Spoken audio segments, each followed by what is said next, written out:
Everyone, welcome back to Manvita vlogs. ನಾವಿವತ್ತು quick and ಈಸಿಯಾಗಿ ಜೊತೆಗೆ ಹೆಲ್ತಿಯಾಗಿ ಒಂದು ದಿಢೀರಂತ ಒಂದು ಸ್ನ್ಯಾಕ್ಸ್ ಮಾಡೋದು ಹೇಗೆ ಅಂತ ನೋಡೋಣ ಬನ್ನಿ. ಇದಕ್ಕೆ ಏನೇನು ಇಂಗ್ರೀಡಿಯೆಂಟ್ಸ್ ಬೇಕು ಅಂದರೆ, ಒಂದು ದಪ್ಪ ಈರುಳ್ಳಿನ ಸಣ್ಣದಾಗಿ ಕಟ್ ಮಾಡ್ಕೊಂಡಿದ್ದೀನಿ, ಜೊತೆಗೆ ಸ್ವಲ್ಪ ಸೌತೆಕಾಯಿ ಮತ್ತು ಒಂದು ಸ್ವಲ್ಪ ಕೊತ್ತಂಬರಿ ಸೊಪ್ಪು, ಅದು ಕೂಡ ಸಣ್ಣದಾಗಿ ಕಟ್ ಮಾಡ್ಕೊಂಡಿದ್ದೀನಿ, ಒಂದು ಟೊಮೆಟೊ ಮತ್ತು ಒಂದು ಕ್ಯಾರೆಟ್ನ ತುರ್ಕೊಂಡಿದ್ದೀನಿ. ನಾನಿಲ್ಲಿ ಮ್ಯಾಡ್ ಆ್ಯಂಗಲ್ಸ್ನ ಯೂಸ್ ಮಾಡ್ತಾಯಿದ್ದೀನಿ. ನೀವು ಬೇರೆ ಚಿಪ್ಸ್ ಅಥವಾ ಕುರ್ಕುರೆ ಕೂಡ ಯೂಸ್ ಮಾಡಿ ಈ ಸ್ನ್ಯಾಕ್ಸ್ನ ಮಾಡ್ಕೋಬೋದು.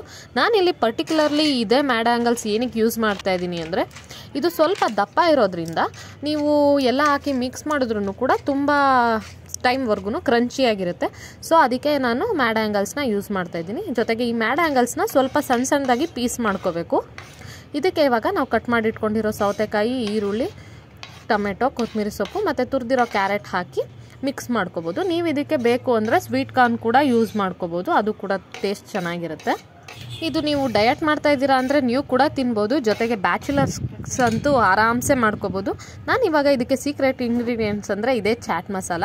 ಈ ಚಾಟ್ ಮಸಾಲಾನ ಒಂದು 1/4 ಟೇಬಲ್ ಸ್ಪೂನಷ್ಟು ಹಾಕ್ಕೊಳ್ಳಿ, ಜೊತೆಗೆ 1/4 ಟೇಬಲ್ ಸ್ಪೂನಷ್ಟು ಪೆಪ್ಪರ್ ಪೌಡರ್ ಮತ್ತು ರುಚಿಗೆ ತಕ್ಕಷ್ಟು ಉಪ್ಪು ಮತ್ತು 1/4 ಟೀ ಸ್ಪೂನಷ್ಟು ಅಚ್ಚ ಖಾರದ ಪುಡಿ. ನೀವು ಖಾರ ಇಷ್ಟಪಡ್ತೀರಾ ಅಂದರೆ ಇನ್ನೂ ಜಾಸ್ತಿ ಖಾರದ ಪುಡಿ ಹಾಕ್ಕೊಳ್ಳಿ, ಅಚ್ಚ ಖಾರದ ಪುಡಿ.